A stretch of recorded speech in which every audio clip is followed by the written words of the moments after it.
ನಮಸ್ಕಾರ ವೀಕ್ಷಕರೇ, news 18 digital ಕಾಂಟೆಂಟ್ಗೆ ಸ್ವಾಗತ. ನಾನು ಅರುಣ್ ಹುಗಾರ್. ಈಗಾಗಲೇ ಬೈಕ್ ಟ್ಯಾಕ್ಸಿ ಓಡಾಟಕ್ಕೆ ಹೈಕೋರ್ಟ್ ಗ್ರೀನ್ ಸಿಗ್ನಲ್ ನೀಡಿದ ಬೆನ್ನಲ್ಲೇ ಒಂದಿಷ್ಟು ಕಟ್ಟುನಿಟ್ಟಿನ ನಿಯಮಗಳನ್ನು ರೂಪಿಸಿ ಅಂತ ಸರ್ಕಾರಕ್ಕೆ ಅಂದರೆ ಸಾರಿಗೆ ಇಲಾಖೆಗೆ ಕೋರ್ಟ್ ಸೂಚನೆ ಕೂಡ ಕೊಟ್ಟಿದೆ. ಅಂದರೆ ಕಂಪ್ಲೀಟ್ ಆಗಿ ಅದನ್ನು ಬ್ಯಾನ್ ಮಾಡೋಕ್ಕಾಗೋದಿಲ್ಲ, ಒಂದಿಷ್ಟು ರೂಲ್ಸ್ಗಳನ್ನು ಮಾಡಿ ಅದಕ್ಕೆ ನೀವು ಓಪನ್ ಮಾಡೋದಕ್ಕೆ ಗ್ರೀನ್ ಸಿಗ್ನಲ್ ಕೊಡಬಹುದು ಅಂತ ಸರ್ಕಾರಕ್ಕೆ ಸೂಚನೆ ಕೊಟ್ಟಿದೆ. ಹಾಗಾದರೆ ಯಾವೆಲ್ಲ ರೂಲ್ಸ್ಗಳು ಜಾರಿಯಾಗುತ್ತೆ?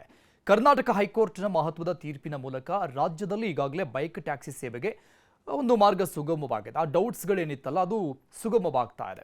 ಹಿಂದೆ ಸರ್ಕಾರದ ನಿಷೇಧವನ್ನು ಎತ್ತಿ ಹಿಡಿದಂತಹ ಏಕಸದಸ್ಯ ನ್ಯಾಯಪೀಠದ ಆದೇಶವನ್ನು ರದ್ದುಪಡಿಸಿತು ಹೈಕೋರ್ಟ್ ವಿಭಾಗೀಯ ಪೀಠ. ಬೈಕ್ ಟ್ಯಾಕ್ಸಿಗಳನ್ನು ಸಾರಿಗೆ ವಾಹನಗಳನ್ನಾಗಿ ಮಾಡಬಹುದು ಪರಿಗಣಿಸಿ ಅಂತ ಅದಕ್ಕೆ ಅಗತ್ಯವಿರುವಂತಹ ಷರತ್ತುಗಳ ಜೊತೆಗೆ ಅನುಮತಿ ನೀಡಿ ಅಂತ ಆದೇಶವನ್ನು ಮಾಡಿ ಆಗಿದೆ. ಇದು ಒಂದು ರೀತಿಯಾದಂಥ ಖುಷಿ ವಿಚಾರ. ಬೈಕ್ ಟ್ಯಾಕ್ಸಿಗಳನ್ನು ಯಾರೆಲ್ಲ ಓಡಾಡಿಸ್ತಾ ಇದ್ರು ಅವರಿಗೆ. ಕರ್ನಾಟಕದಲ್ಲಿ ಹೈಕೋರ್ಟ್ ಬೈಕ್ ಟ್ಯಾಕ್ಸಿ ಸಂಚಾರಕ್ಕೆ ಹಸಿರು ನಿಶಾನೆ ತೋರಿದ ಬೆನ್ನಲ್ಲೇ ಈಗ ಆಟೋ ಚಾಲಕರು ತೀವ್ರ ಆಕ್ರೋಶವನ್ನು ವ್ಯಕ್ತಪಡಿಸ್ತಾ ಇದ್ದಾರೆ. ಬೈಕ್ ಟ್ಯಾಕ್ಸಿಗಳಿಂದಾಗಿ ತಮ್ಮ ದೈನಂದಿನ ಆದಾಯಕ್ಕೆ ಭಾರಿ ಹೊಡೆತ ಬೀಳ್ತಾ ಇದೆ ಮತ್ತು ಇದು ಅಕ್ರಮವಾಗಿದೆ ಅಂತ ಆಟೋ ಚಾಲಕರು ಒಂದಿಷ್ಟು ಆರೋಪಗಳನ್ನು ಮಾಡ್ತಾ ಇದ್ದಾರೆ. ಸೊ ಪ್ರಯಾಣಿಕರ ಸುರಕ್ಷತೆ ಆಗಿರಬಹುದು, ಇನ್ನು ಬೈಕ್ ಟ್ಯಾಕ್ಸಿಗಳನ್ನು ಓಡಾಡಿಸ್ತಾ ಇರುವಂಥವರು ತೆರಿಗೆ ಕಟ್ಟೋದಿಲ್ಲ. ಸೊ ಮತ್ತು ಅವರ ಜೀವನೋಪಾಯದ ಆತಂಕ ಏನಿದೆ ಅಂದರೆ ಈ ಆಟೋಗಳನ್ನು ಮತ್ತು ಕಾರ್ ಟ್ಯಾಕ್ಸಿಗಳನ್ನು ಓಡಿಸ್ತಾ ಇರುವಂಥವರಿಗೆ ಅವರ ಜೀವನೋಪಾಯದ ಆತಂಕ ಎದುರಾಗಿದೆ. ಸೊ ಹಾಗಾಗಿ ಸಂಪೂರ್ಣವಾಗಿ ನಿಷೇಧ ಮಾಡಬೇಕು ಅಂತ ಒತ್ತಾಯಿಸಿ ಪ್ರತಿಭಟನೆಗಳು ಆಗ್ತಾ ಇದೆ ರಾಜ್ಯದಾದ್ಯಂತ.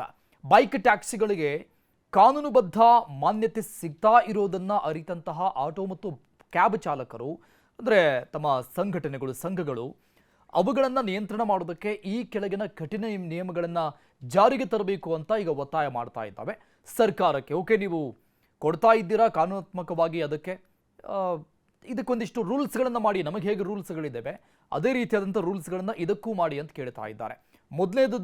ಮೊದಲನೆಯದ್ದು ಅವರದ್ದು ಆದಾಯಕ್ಕೆ ಹೊಡೆತ ಬೀಳುತ್ತೆ ಅನ್ನುವಂಥ ಪಾಯಿಂಟ್ ಆಗಿದೆ. ಬೈಕ್ ಟ್ಯಾಕ್ಸಿಗಳ ಅಗ್ಗದ ಸೇವೆಗಳಿಂದಾಗಿ ಆಟೋ ಪ್ರಯಾಣಿಕರಿಗೆ ಆಟೋದಲ್ಲಿ ಪ್ರಯಾಣ ಮಾಡುವಂಥವರ ಸಂಖ್ಯೆ ಕಡಿಮೆ ಆಗ್ತಾ ಇದೆ. ಇದು ನಮಗೆ ಆರ್ಥಿಕ ಸಂಕಷ್ಟವನ್ನು ತಂದೊಡ್ಡುತ್ತಾ ಇದೆ. ಇನ್ನು ವಲಸಿಗರ ಕಾರ್ಯಾಚರಣೆ ಜಾಸ್ತಿ ಆಗ್ತಾ ಇದೆ ಬೆಂಗಳೂರಲ್ಲಿ ಮತ್ತು ಮೆಟ್ರೋ ಸಿಟಿಗಳಲ್ಲಿ. ಬೆಂಗಳೂರಲ್ಲಿ ಬೈಕ್ ಟ್ಯಾಕ್ಸಿ ಚಾಲಕರು ಹೆಚ್ಚಾಗಿ ಕನ್ನಡಿಗರು ಅಲ್ಲದವರೇ ಇದ್ದಾರೆ, ಜಾಸ್ತಿ ಅಕ್ರಮ ವಲಸಿಗರೇ ಇದ್ದಾರೆ ಈ ಬೈಕ್ ಟ್ಯಾಕ್ಸಿಗಳನ್ನು ಓಡಿಸ್ತಾ ಇರುವಂಥವರು ಅಂತ ಆರೋಪ ಮಾಡಿದ್ದಾರೆ. ಇನ್ನು ಯೆಲ್ಲೋ ಬೋರ್ಡ್ ಕಡ್ಡಾಯ ಮಾಡಬೇಕು ಅಂತ ಬೇಡಿಕೆ ಇಟ್ಟಿದ್ದಾರೆ.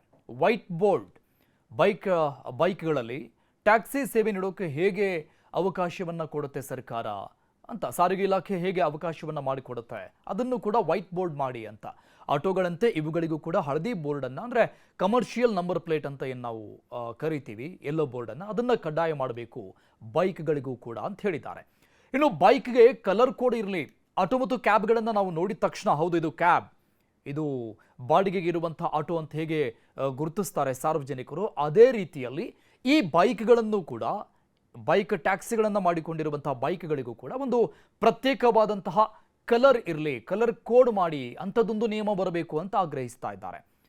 ಇನ್ನು ಯೂನಿಫಾರ್ಮ್ ಕಡ್ಡಾಯ ಮಾಡಿ ಅಂತ ಕೇಳ್ತಾ ಇದ್ದಾರೆ. ಬೈಕ್ ಟ್ಯಾಕ್ಸಿ ಚಾಲಕರಿಗೂ ಕೂಡ ಸಮವಸ್ತ್ರ ಕಡ್ಡಾಯಗೊಳಿಸಬೇಕು. ಟ್ರಾಫಿಕ್ ರೂಲ್ಸ್ ಪ್ರಕಾರವಾಗಿ ಆಟೋ ಓಡಿಸುವಂತಹ ಚಾಲಕರಿಗೆ ಖಾಕಿ ಬಟ್ಟೆ ಹಾಕಬೇಕು ಅನ್ನುವಂಥದ್ದಿದೆ. ಕ್ಯಾಬ್ ಓಡಿಸುವಂತಹ ಚಾಲಕರಿಗೆ ವೈಟ್ ಶರ್ಟ್ ಹಾಕಬೇಕು, ವೈಟ್ ಬಟ್ಟೆ ಹಾಕಬೇಕು ಅನ್ನುವಂತಹ ರೂಲ್ಸ್ ಏನಿದೆ. ಸೊ ಆ ರೀತಿಯಲ್ಲಿ ಬೈಕ್ ಟ್ಯಾಕ್ಸಿ ಓಡಿಸುವಂಥವರಿಗೂ ಕೂಡ ಸಮವಸ್ತ್ರವನ್ನು ಕಡ್ಡಾಯ ಮಾಡಬೇಕು ಅಂತ ಕೇಳಿದ್ದಾರೆ. ಇದ್ರ ಜೊತೆಗೆ ಫುಲ್ ಹೆಲ್ಮೆಟ್ ನಿಯಮ ಬರಬೇಕು ಅಂತ. ಈಗಾಗಲೇ ನಮಗೆ ರೋಡ್ನಲ್ಲಿ ಕಾಣಸಿಗ್ತಾ ಇರುವಂಥದ್ದು ಬೈಕ್ ಟ್ಯಾಕ್ಸಿ ಓಡಿಸ್ತಾ ಇರುವಂಥವರು ಹಿಂದೆ ಕುಳಿತುಕೊಳ್ಳುವಂಥ ಪ್ರಯಾಣಿಕರಿಗೆ ಅವರು ಅರ್ಧ ಹೆಲ್ಮೆಟನ್ನು ಕೊಡ್ತಾರೆ, ಒಂದು ಕ್ಯಾಪ್ ರೀತಿಯಲ್ಲಿ. ಅದು ಬೇಡ, ಅದು ಸುರಕ್ಷತೆಯಾಗಿರೋದಿಲ್ಲ. ಹಾಗಾಗಿ ಫುಲ್ ಹೆಲ್ಮೆಟ್ ನಿಯಮ ಕಡ್ಡಾಯ ಮಾಡಬೇಕು ಇಬ್ಬರಿಗೂ ಕೂಡ ಅಂತ ತಮ್ಮ ಆಗ್ರಹವನ್ನು ವ್ಯಕ್ತಪಡಿಸಿದ್ದಾರೆ. ಇಂತಹ ನಿಯಮ ಬರಲಿ ಅಂತ ಕೇಳ್ತಾ ಇದ್ದಾರೆ. ಇನ್ನು ವಾಣಿಜ್ಯ ತೆರಿಗೆ, ಈ ಎಲ್ಲ ಇತರ ವಾಣಿಜ್ಯ ವಾಹನಗಳಂತೆ ಬೈಕ್ ಟ್ಯಾಕ್ಸಿ ಮಾಲಕರಿಗೂ ಕೂಡ ಕಮರ್ಷಿಯಲ್ ಟ್ಯಾಕ್ಸ್ ಪಾವತಿ ಮಾಡಬೇಕು ಸರ್ಕಾರಕ್ಕೆ. ಸೊ ಅದು ಅವರಿಗೂ ಕೂಡ ಅನ್ವಯ ಆಗಬೇಕು.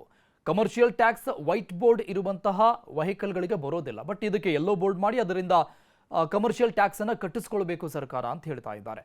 ಸೊ ಆಟೋ ಚಾಲಕರ ಸಂಘಟನೆಗಳು ಸರ್ಕಾರಕ್ಕೆ ಈ ರೀತಿಯಾದಂಥ ಒಂದಿಷ್ಟು ಒತ್ತಡಗಳನ್ನು ಹಾಕ್ತಾ ಇದ್ದು ಬೈಕ್ ಟ್ಯಾಕ್ಸಿಗಳಿಗೆ ಕಠಿಣ ಕಾನೂನು ನಿಯಮಗಳನ್ನು ರೂಪಿಸಬೇಕು, ಅಥವಾ ಇದೆಲ್ಲ ಆಗಿಲ್ಲ ಅಂದರೆ ಅವುಗಳನ್ನು ಸಂಪೂರ್ಣವಾಗಿ ನಿಷೇಧ ಮಾಡಬೇಕು ಅಂತ ಆಗ್ರಹವನ್ನು ವ್ಯಕ್ತಪಡಿಸ್ತಾ ಇದ್ದಾವೆ. ಸೊ ಈಗಿದು ಕೋರ್ಟ್ನ ಅಂಗಳದಲ್ಲಿದ್ದಂಥ ಈ ಒಂದು ಚೆಂಡು ಈಗ ಸರ್ಕಾರದ ಕೈಗೆ ಬಂದು ನಿಂತ್ಕೊಂಡಿದೆ. ಒಂದು ಕಡೆ ನ್ಯಾಯಾಲಯ ಕೊಟ್ಟಂತಹ ಆದೇಶ ಏನಿದೆ ಅದನ್ನ ಪಾಲನೆ ಮಾಡಬೇಕಾಗಿದೆ ಸರ್ಕಾರ. ಮತ್ತೊಂದು ಕಡೆ ಲಕ್ಷಾಂತರ ಆಟೋ ಮತ್ತು ಕ್ಯಾಬ್ ಚಾಲಕರ ಹಿತಾಸಕ್ತಿಯನ್ನ ಕಾಪಾಡಬೇಕಾದಂತಹ ಪರಿಸ್ಥಿತಿ ಕೂಡ ಇದೆ ಸರ್ಕಾರಕ್ಕೆ. ಶಿಸ್ತುಬದ್ಧವಾಗಿ ಬೈಕ್ ಟ್ಯಾಕ್ಸಿಗಳು ಕಾರ್ಯವನ್ನ ಮಾಡಲಿ ಅನ್ನೋದು ಆಟೋ ಸಂಘಟನೆಗಳ ಈ ಒಂದು ಹೊಸ ರಾಗ ಏನಿದೆ, ಇದಕ್ಕೆ ಸಾರಿಗೆ ಇಲಾಖೆ ಯಾವ ರೀತಿಯಾದಾಗಿ ಸ್ಪಂದನೆ ಕೊಡುತ್ತೆ ಅನ್ನೋದು ಸದ್ಯಕ್ಕಿರುವಂತಹ ಕುತೂಹಲಕಾರಿಯಾಗಿದೆ. ಒಟ್ಟಿನಲ್ಲಿ ಸಿಲಿಕಾನ್ ಸಿಟಿಯ ರಸ್ತೆಗಳಲ್ಲಿ ಬೈಕ್ ಟ್ಯಾಕ್ಸಿಗಳು ಅಧಿಕೃತವಾಗಿ ಸಂಚಾರ ಮಾಡುವಂತಹ ದಿನಗಳು ಹತ್ತಿರದಲ್ಲಿದ್ದರೂ ಕೂಡ ಅವುಗಳಿಗೆ ಅನ್ವಯ ಆಗುವಂತಹ ರೀತಿಯಲ್ಲಿ ಸರ್ಕಾರದ ನಿಯಮಗಳು ಎಷ್ಟರ ಮಟ್ಟಿಗೆ ಕಠಿಣವಾಗಿರುತ್ತವೆ ಅನ್ನೋದನ್ನ ಕಾದು ನೋಡಬೇಕಾಗಿದೆ. ನಮಸ್ಕಾರ. ನಿರ್ಭೀತ, ನಿಷ್ಪಕ್ಷಪಾತ, ವಿಶ್ವಾಸಾರ್ಹ ಸುದ್ದಿಗಳಿಗೆ ಮತ್ತೊಂದು ಹೆಸರಾಗಿರುವ ನ್ಯೂಸ್18 ಕನ್ನಡ ಈಗ ಆಪ್ನಲ್ಲೂ ಲಭ್ಯವಿದೆ. ದಯವಿಟ್ಟು ಇಲ್ಲಿರುವ QR ಕೋಡ್ ಸ್ಕ್ಯಾನ್ ಮಾಡಿಕೊಂಡು ಆಪ್ ಡೌನ್ಲೋಡ್ ಮಾಡೋದನ್ನ ಮರಿಬೇಡಿ. ನಿಮ್ಮ ಬೆಂಬಲ ಹೀಗೆ ಸದಾ ನಮ್ಮೊಂದಿಗಿರಲಿ. ಧನ್ಯವಾದ.